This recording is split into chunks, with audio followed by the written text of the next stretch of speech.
So welcome to this lecture series on microbiology. In order to study the unity, we must know how microbes originated. And microbes originated in the form of first life forms. The earth originated around 4.5 billion years ago, and it was from the sun, and after the earth was formed, it was a burning mass of gases. And gradually it cooled down, and as it cooled down, it liberated a lot of vapor, and actually that precipitated in the form of rain, and that cooled down the earth's surface. And at the next point, there was some microspheres created, which are nothing but specific areas referred to as microcosms. And these microcosms, you can see, are specific center or reaction center where life forms were formed. And these microcosms produced the first life form.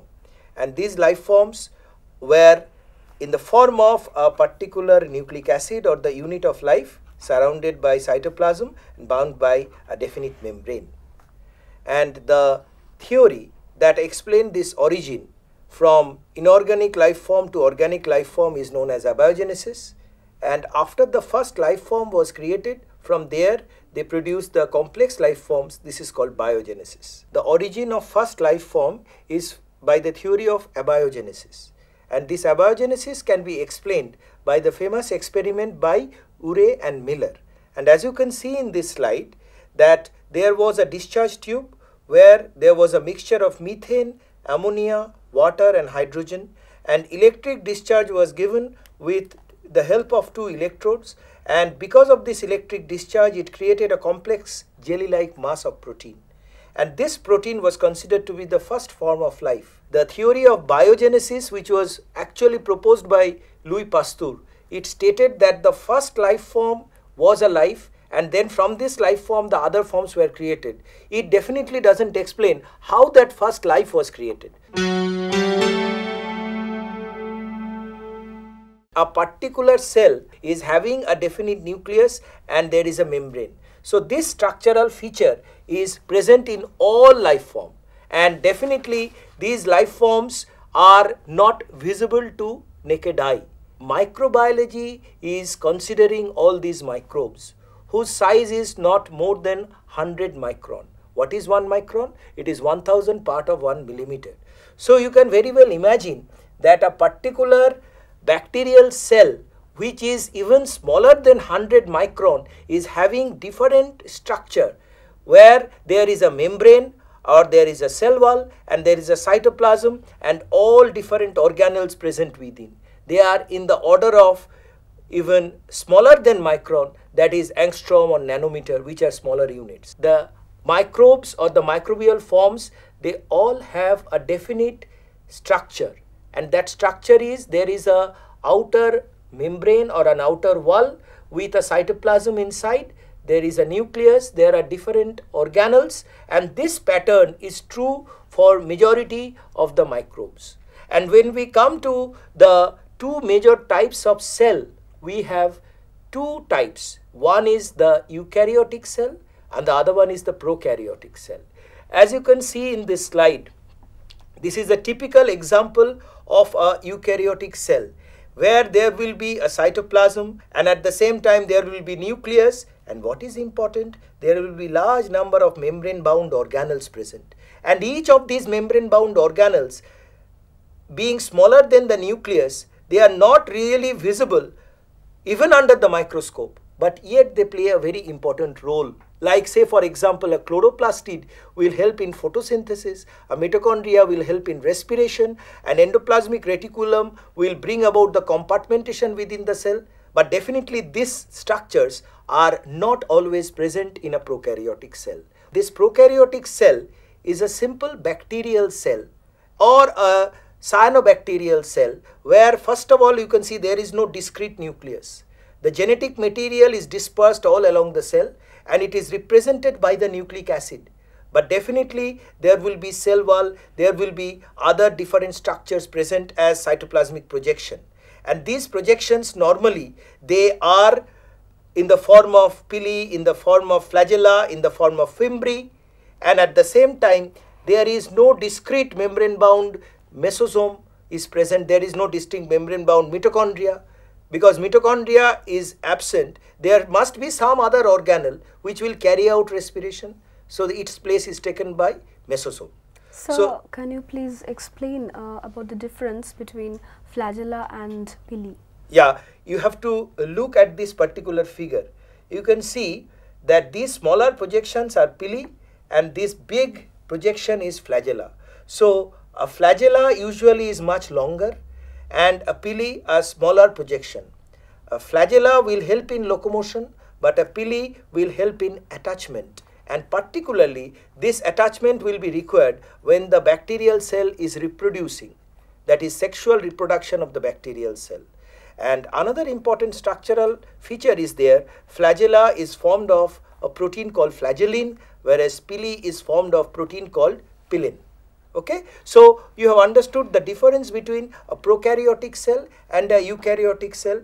They are structurally so similar, but yet they are so much different. Why different? Because of their structural hierarchy. You can very well see in the previous slide that so much complex structure all in a single cell, and here relatively simpler structure, but definitely in a cell which is almost 100 to 500 times smaller than the eukaryotic cell. These bacterial cells or these microbial cells, they follow some unique feature. That means they share some important similarity, and this similarity can be, first of all, structural similarity.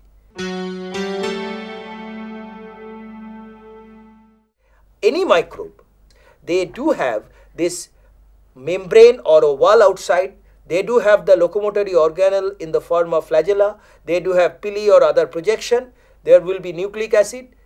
They share a common structural feature, which is the first important unity, first important feature to indicate that microbes have all originated from a simple cell having a nucleus inside. But because of these microbes, at least the prokaryotic microbes, they do not have a well-defined nucleus. They are called pro, meaning primitive, karyon, meaning nucleus. So they are called prokaryote. And this nucleus is dispersed within the cell without any definite membrane. Now coming to the next aspect, that is the metabolic pathways that they follow. The metabolism is the sum total of chemical reaction that takes place within this cell, and this metabolism can be actually catabolism or destructive process, anabolism or building up process. Now initially when we consider, you can see that this is the mitochondria, so this is the site of respiration. You will see that in all prokaryotic organism, mitochondria is absent, but its place is taken up by the mesosome, and the mesosome will also have the same purpose, that is generation of energy, and this generation of energy takes place through respiration. You know, respiration occurs mainly in two phases, and these two phases are glycolysis and Krebs cycle. And as you know, glycolysis is a process which occurs in absence of oxygen, where glucose molecule is converted to pyruvic acid, whereas Krebs cycle, which is conversion of citric acid produced from pyruvic acid via acetyl coenzyme A to a series of organic acid, but their purpose is same, that is generation of energy rich compound. And what are they? They are either ATP or NADPH2. So these compounds are produced in a living cell irrespective of the nature of this cell, that is whether they are prokaryote or eukaryote. And coming to the most important aspect, you can see this Krebs cycle is followed by all living organisms, and they are producing this NADPH, and this NADPH, which is reduced NADP or nicotinamide adenine dinucleotide phosphate, is taking place within the F1 particles of the mitochondria. But you will ask me that in bacteria there is no F1 particle. So it occurs within the membrane of the mesosome. But the purpose is same. That is, this particular reduced NADP will be oxidized. And this oxidation process is not a very simple process. It will involve a series of electron carriers present across the membrane.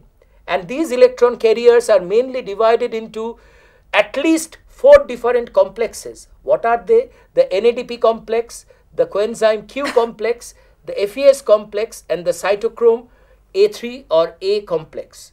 And ultimately, they will be generating the electron. A part of that electron will move out across the membrane, and as it moves out, it will activate a very complex structure. You can see this club-shaped structure, which is called ATP synthetase. And this club-shaped structure is activating the ATPase enzyme to produce ATP.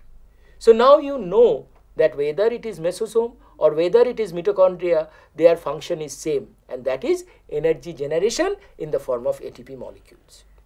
So now we start with the anabolic processes within the living cell of a microbe. The microbes, they produce fatty acid by the same enzyme fatty acid synthetase. The enzyme is same, but the location or the site of production may vary.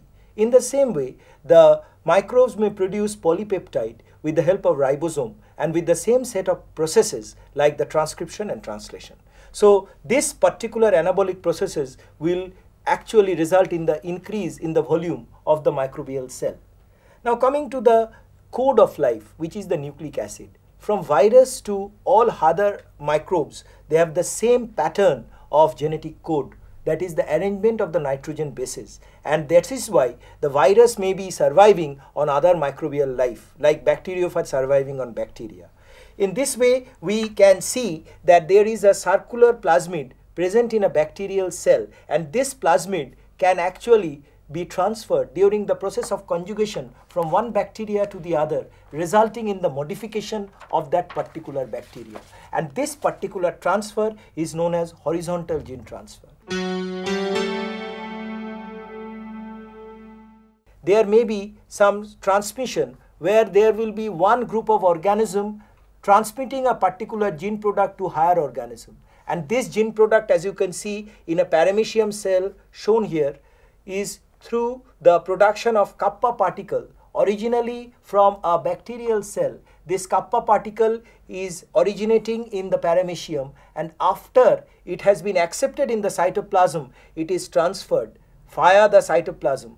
Whenever the conjugation process is very sharp, there will be no proper cytoplasmic exchange, so the kappa particle will not be distributed evenly, and they will result in production of killer and sensitive strain in an unequal manner. So this type of transmission is known as vertical transmission, and the genetic material ultimately will result in the modification of the microbe itself.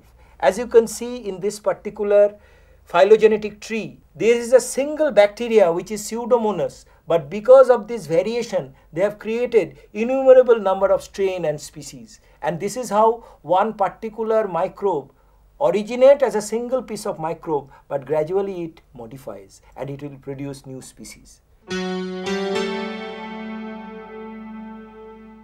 When we consider the next topic, which is microbial ecology, you will see that they have the same purpose. Same purpose meaning they are sometimes acting as producer in an ecosystem, or sometimes they are acting as definite recycling agent. And this recycling is converting complex nitrogenous or other compounds to relatively simpler substances. And when we see that a particular bacteria is getting into this action of decomposition, we coin a very unique term called bioremediation.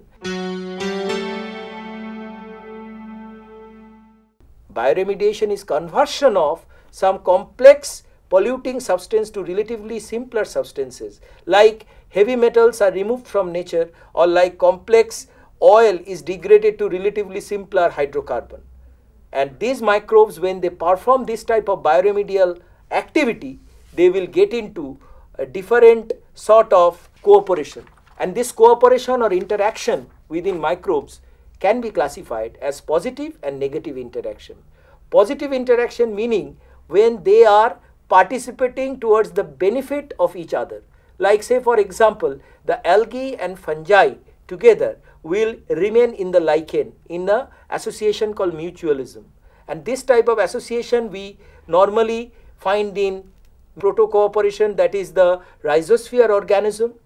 But every association is not positive. there may be negative association, and this negative association can be parasitism. That means one particular parasite growing in an animal or growing in an animal microbe. It can be predation. This is a particular Daphnia, which is a zooplankton. It will predate upon different algal members which are commonly known as phytoplankton. So this type of association always participate in nature.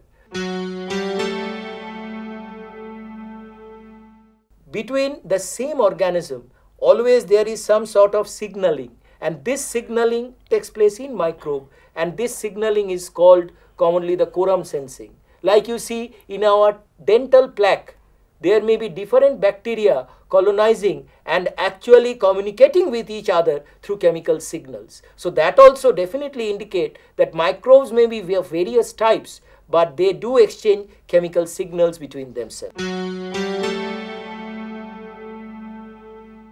Microbes, in spite of their different nature, they can be controlled by a group of compound called antibiotics. A group of antibiotics which will commonly block protein synthesis is true for any other living organism.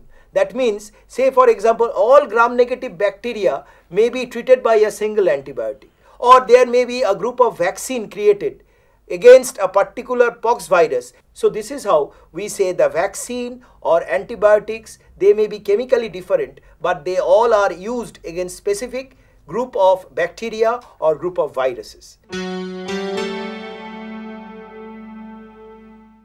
Now again we must understand that microbes can be of various nature, but they do have some similar pattern. And what is that pattern? They induce infection with the help of certain structure. We call it infection peg, or we call it pili. Whatever may be the cellular projection, their purpose is same, that is to infect. And at the same time, there will be some molecules like protein in the form of toxin, and this toxin will act upon these microbes, other microbes or other higher organisms, and will induce infection. And so we have seen that microbes started their journey as simple membrane bound cell, but they have produced various types. So here lies the diversity, and when we consider the diversity, we must consider what are the different types of microbes. Now the first group which I will show you is the group of algae, and these algae are unique photosynthetic microbes. There may be larger algae, but most of these algae are unicellular or colonial. As you can see here, we are representing a Volvox colony, and this Volvox colony have a unique pattern or aggregation of cell interconnected by cytoplasmic strand, which indicate that they are functionally having some connection. And at the same time, there may be small colonies within this large colony which represent daughter colony. So these organisms, they are producing a colonial group of microbes. And we also have mentioned about the bacteria. I told you these bacteria are unicellular prokaryotic organisms which do not have proper nucleus, but they may be of various types. They may be photosynthetic, they may be saprophytic, they may be parasitic, but all of them, they have a definite cellular pattern that is similar to any other prokaryote. Now coming to a group of microbes which represent this filamentous microscopic structure called mycelia, and this group of microbes are called fungi, and this fungi, as you know, will grow in the soil, will grow in dead and decaying plants and animals, or even can grow in living organisms, indicating infection. But these filamentous structures are interwoven and they produce a compact structure, sometimes in higher forms of fungi, which are commonly known as mushrooms. And these mushrooms, as you know, they may be consumed also. Mushrooms can be very much important for the diet because it has very little amount of fat, and at the same time it has high protein diet. Sir, why we generally consume white mushrooms? Yeah, the colored ones? This is a good question. Actually, there is no test to determine whether the mushroom is edible or not. So the most important thing is to consume some mushroom which is white in color. Why? Now you see, the mushrooms mostly grow in decaying wood or any cellular substrate where there will be lot of cellulose or pectin or lignin. Now whenever that particular mushroom will produce lot of cellulase or chitinase or pectinase, then all those complex cellulosic material will be totally digested or degraded, and thereby that poisonous component will go, so that white mushroom becomes totally edible. But if that mushroom is colored, what does it mean? Either it has been unable to digest cellulose or pectin totally, or it has produced some colored substance which may not be digestible by human or may not be tolerated by human. So they become inedible or they may become poisonous. Now another group of microbe which we will discuss is this protozoa. Now here you can see that we are seeing the Giardia, which is commonly known as the grand old man of microbial world. Now this protozoa will definitely have a membrane, will have a nucleus, and will have cilia. So protozoa commonly can move around and can induce infection, and very commonly the water of Kolkata city contain large number of amoeba or Giardia. So people living in this city may suffer from diseases which are chronic, causing amoebiasis or giardiasis, right? Sir, Yes. sir, why Giardia is called as grand old man of microbe? Yeah, you can see that this is a microscopic picture of Giardia, where there will be a single cell with a short neck and host of cilia. When you look it carefully, you will find that this is a man with two eyes, a bald head, and some beard. So it looks like a grand old man, so it is called a grand old man of microbes. But this particular Giardia is causing infection in the intestine, human small intestine, and it is a stubborn type of infection which will require long-term medication. So it looks like a grand old man, but it is very much harmful. Now we come to the next group, which is commonly known as helminth. Now you see, helminth, the group is represented by certain worms, and these worms are of two types, the flatworm and the roundworm. The flatworm, they are represented by the platyhelminthes, and the roundworm are represented by the aschelminthes. The most important feature present in these worms are that they are parasitic, they are present in the human intestine, so naturally they will not get any oxygen supply, and as because they are not getting any oxygen supply, they survive as anaerobic organism. As you can see here, there are examples of nematode or roundworm. You can see that there is a filamentous structure, and there will be a tubular structure which is their alimentary canal.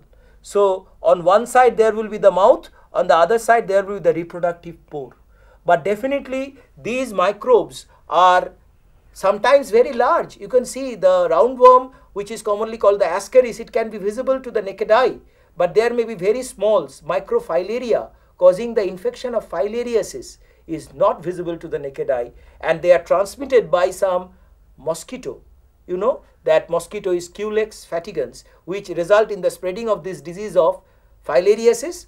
In other words, it is also called elephantiasis, because the person's leg is swelling like an elephant's foot, and it is because of the fact that all the lymphatic channels are blocked and the leg becomes very thick and fat.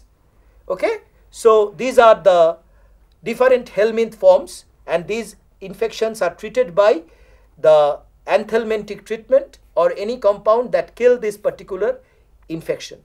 It is always suggested that because we suffer from mixed infection, on a regular basis we must go for this anthelmintic treatment so that our intestine is free from these microbial forms.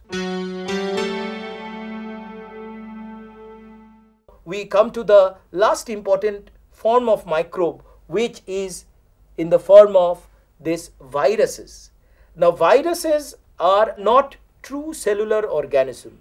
They represent a group of organisms which is intermediate between living and non-living. Why living? Because these organisms are producing infection. They contain nucleic acid. They contain the same genetic code. But why non-living then? Because they don't have any cell. What are they having? They are only having an outer coat. You can see the outer coat and the nucleic acid inside. This is a bacteriophage. What is that? a virus that kills bacteria. And this bacteriophage is having a specific head and a long tail, and this tail is formed of helical protein, whereas the head is formed of capsid-like protein having specific geometrical structure. And you could see this particular head is represented by a 20-sided polygon. So we call it icosahedron. So a bacteriophage will commonly attack a particular bacterial cell, but it might kill it, it might not kill it. When it kills it, it is called the lysis of the cell, and the cycle is called the lytic cycle. But sometimes it will not kill it. The DNA or the genetic material will enter into the bacterial cell and will continue to replicate along with the bacterial DNA, and this cycle is called the lysogenic cycle.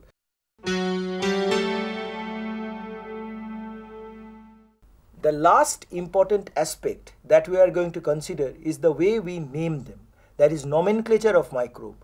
Like any other living organism, the nomenclature follows a specific epithet and a generic epithet. So we all follow a binomial nomenclature, and this binomial nomenclature is also having the author citation, that is the name of the author who reported it for the first time. So coming to Escherichia coli, we call it Escherichia, which is the generic name, coli being the specific name, and we all have some abbreviation. So the short name or the nickname is E. coli. So we can see that microbes started from a simple cell. They have developed certain commonality and they have produced different diversified forms, but yet they are all united because of certain typical similarity features, and they are also named in the same way.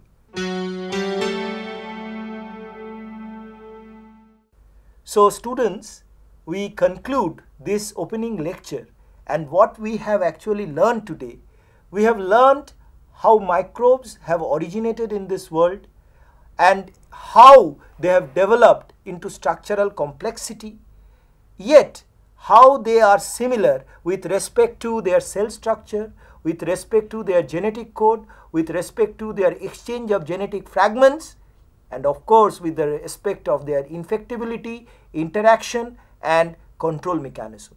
At the same time, we have also seen that how microbes are performing together in the development and betterment of nature, and in what way actually microbes are playing a crucial role in the systemic formation of the nature. And we also have known the different types of microbes, starting from algae, fungi, bacteria, virus, parasites like protozoa, and also the nematodes or the helminths. And the last thing which we come to know from this lecture is the way we name them. I have told you that we have named them in a simple binomial nomenclature like any other living organism, with a generic name starting with a capital letter and a specific name starting with a small letter, and it is always in Latin like any other living organism.